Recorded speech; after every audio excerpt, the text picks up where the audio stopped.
We are incredibly late into day 17 in the new house, and we've got no progress to show for it. Well, not physically anyway.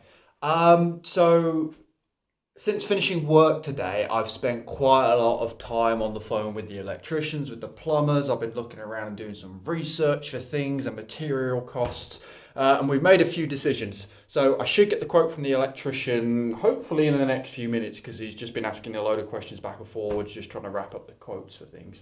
The plumber is going to re-arrive on Tuesday/Wednesday because he needs to measure the water pressure. So one of the things I'm looking at having replaced is at the moment there's an electronic shower unit up there, and we want to replace that for what's called a proper thermostatic unit. Didn't know what one was, had to go do some research on it, but basically it's just like a proper mixer system that feeds from hot and cold water from upstairs and just means you end up with reliable water pressure and you're not using electrics to heat the shower. So he's sent over some suggestions for websites to go look at those, so that's one thing I have got to go do some more research on. What I have done though, in terms of research wise, is I've looked at the coving. Now there's different elements. I quite like the coving that's already in here. It's just like this relatively slim, pretty non-fancy, etc. type coving. I did look at some of the other ones that were like ridged and exciting, but they're a little bit too dramatic for my liking. Now, I can't remember if I've said already, but I'm actually planning on putting LED curving in here. So when we're sitting here and you get like nice mood lighting, we're going to put it in the kitchen and in the bedrooms as well. So you've got like a nice soft mood lighting for the evenings.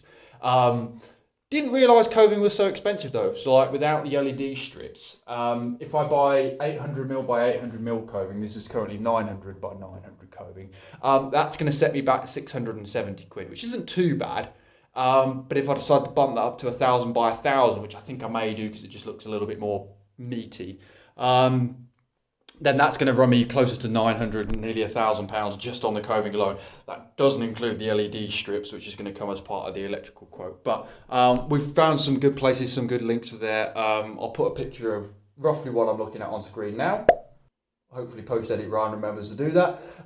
Yeah, and that's the sort of stuff we're going to be looking at. But I've got to make some decisions on that in advance because like the electricians will come in, they'll rip out everything they need to rip out, and then it's up to me to get the building back to where I need to do it so they can finish off all the interfaces. So that's one of the decisions we've made. What we've also made a decision on to finish off the electrical quote is the security system. Now, obviously, I'm not going to talk too much about that on the internet, but there's a lot of cameras and other bits being put in.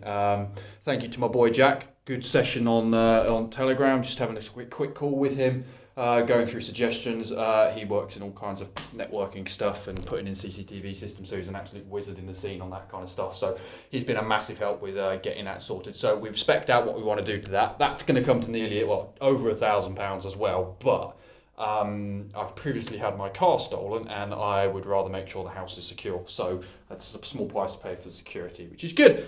So yeah, we've made some decisions on that. Hopefully we'll get the quote through on the electric stuff. Hopefully we'll get the quote through relatively soon on the plumbing.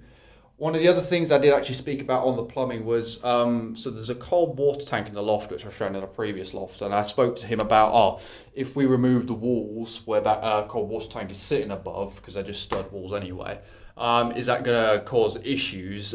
Would we have to relocate that tank? He says, well, actually, given we're putting a hot water tank in the loft, the system we're planning on putting in, you wouldn't need the cold water tank feed anyway. You'd just run it all off that one tank that's going in the loft. So that's great news. Spoke with him about putting a platform in as well. He was like, well, you can put the platform in yourself if you want to save a bit on cost. It's relatively simple to do. I was like, yeah, absolutely. Let me know what you want. So that's something else we're going to discuss on either Wednesday or Thursday when it comes around about where that platform's going to want to go, what kind of stuff and materials we need to use, etc. That's another job we can just go get on with, but obviously we've got to do that alongside removing the insulation, so that's a job that we have got to get on with. So yeah, we've made some progress there. Other things we've done, I told you I've been busy, there's just physically nothing to show for it, is there was some doors I've seen at Wickes. They're about 89 quid each. So I've just totted up how much I think that's going to be to go get those in eventually. Now, I'm not proposing I'm going to do that straight away, but I'm glad I looked at it now because most doors are standard size and you can sort of trim them down. So the ones I'm looking at, you can trim sort of 10mm off. I don't know, I'm hoping it's each side of them. But what you actually realise when I started looking and measuring the doors, and it's particularly noticeable in this corner, is whoever put these ones in decided to put in some doors for dwarves and some doors not for dwarves. So this one here is pretty much a standard size, but this one here has been cut like 4 or 5 centimeters shorter, which may cause a problem when we try to get the oak veneer doors that we're looking at getting in. So that may potentially cause some challenges we need to address from there. And the thing is, all the doors are a different size. So this door going into the kitchen is a completely different size to those two over there. So there's a whole load of fettling I need to do. And potentially, what I may actually do over here is cut this out a little bit higher and fit a full-size door in. Because at the end of the day, this is just stud wall that they've had put in since the property was built. Because the stairway used to just be in the living room.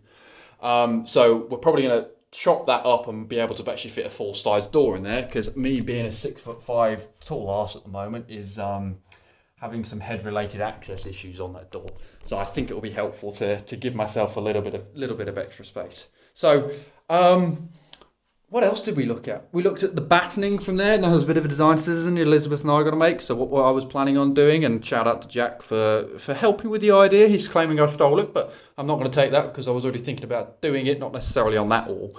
But it's putting like the battening down here, and there's like LED strips, which I'll pop on screen now, which I'm also looking at putting in various sections and cut them to random lengths just to give it a bit of a design aesthetic to it. And that with the LED covering, like all going to be warm white, I think it's going to look really, really nice. So yeah, we've made some pretty mammoth progress in so close of decision making. There's just physically nothing to show for it.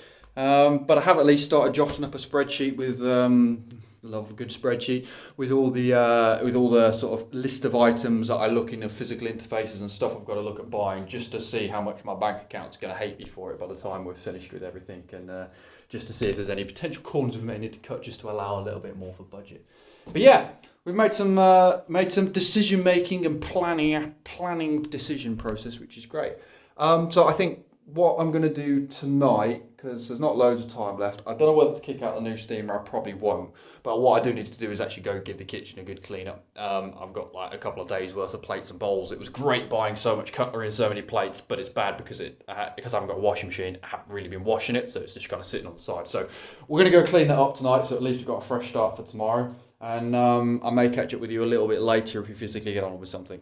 We've done the big clean up of the kitchen. Everything's clean and organised-ish. It's as there's going to be, because it's still a bit of a construction site, but at least all the plates and bowls and all the cutleries, everything cleaned and put away, which is great. Just had two realisations though. Information and two realisations. So first of all, I've had the quote back from the electrician now. He's still got to add the quote, the cost of the LED stripping for the coving yet. Which is just waiting for some information back from his wholesaler tomorrow. But that's come back in at £7,600, which is in the ballpark of exactly what I was expecting, given how much work we're coming on. So not too many nasty surprises there.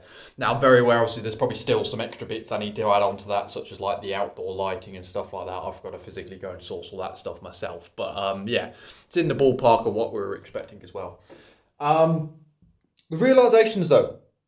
First of all, remember yesterday where we were on the and ahhing, were we going to have to replaster? Are we going to have to replaster? I'm an idiot, because if we're talking about taking the fireplace out and we're talking about putting plasterboard on this brick wall here, we're going to need to replaster anyway. So there was no point even in ahhing. It's going to get replastered full stop. The other realisation though was more positive, because I was scrolling around on Twitter and there's like a meteor shower going on in the UK at the moment, and Northern Lights apparently going on, and it was actually really quite nice to be like, it's like 11:30, nearly 11:45 at night. I could just open the door and go in the garden. It's my own garden, it's my own space. There's nobody else in the house at the moment to be going, oh, why are you going out in the garden at stupid o'clock at night? I could literally just go do it, which is a really nice realisation. But yeah, so I know we haven't physically done anything today, but yeah, as I mentioned, we made some good progress. So I'm probably just going to do a little bit more research into tonight until I get tired and fall asleep. But yeah, otherwise I will catch up with everybody tomorrow. And the plan tomorrow, I'm going into the office tomorrow, but I think we're going to physically get on with some stuff and make up for the lack of physical progress today. So watch this space.